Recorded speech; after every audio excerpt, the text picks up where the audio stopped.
Good morning, Sunny Hill. It's Friday, the last day of the week, and we conclude our series today on discipleship. Today we're looking at Acts 2, the first 4 verses, and the subject is empowered.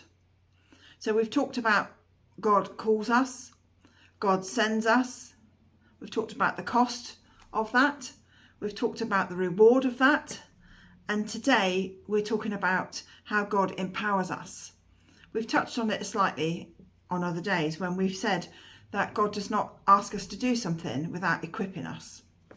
So here we're looking about a very famous passage. The Holy Spirit comes at Pentecost.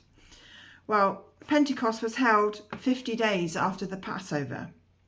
Pentecost was also called the Festival of Weeks. It was one of 3 major annual festivals and a festival of thanksgiving for the harvest crops. Jesus was crucified at Passover time and he ascended 40 days after his resurrection. The Holy Spirit came 50 days after the resurrection, 10 days after the ascension.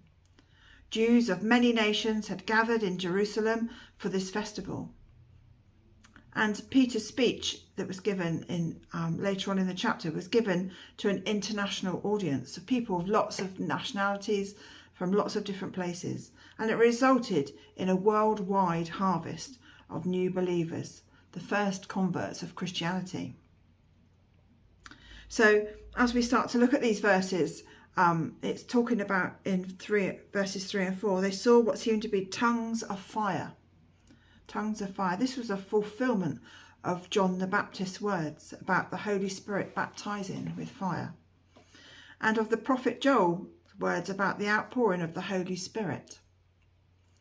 Why tongues of fire, do you think? What does that mean? Tongues symbolise our speech, obviously, the words that we say, and the communication of the gospel. So what we say and how we say it, and how we redeem ourselves, we talk about our faith and the words that we use in everyday language, that can reflect on our beliefs. Fire symbolises God's purifying presence. We see that many times in the Bible. And it burns away the undesirable elements in our lives and sets our hearts aflame to ignite the lives of others. So it burns up the dross, it burns up the impurities.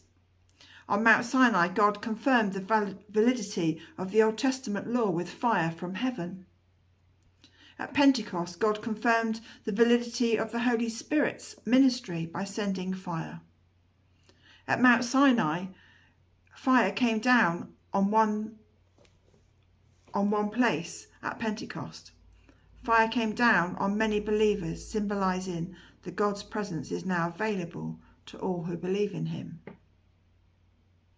And here, as we look at this first few verses in chapter 2 in Acts, God made his presence known to this group of believers in a spectacular way.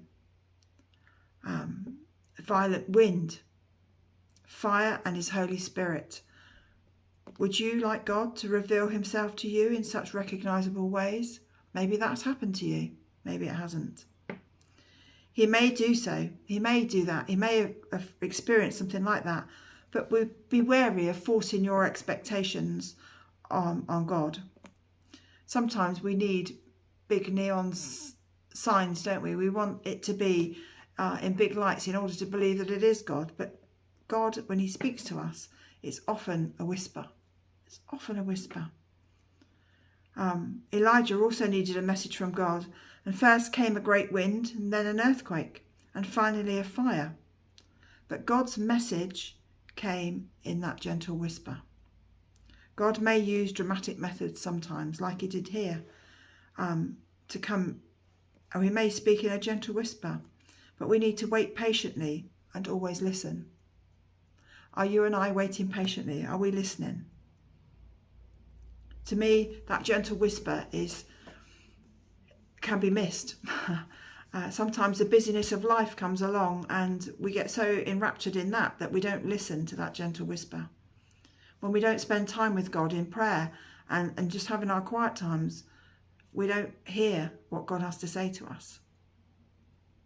So I think this week, as we conclude it, we need to put into context the time and the importance it is of spending with God.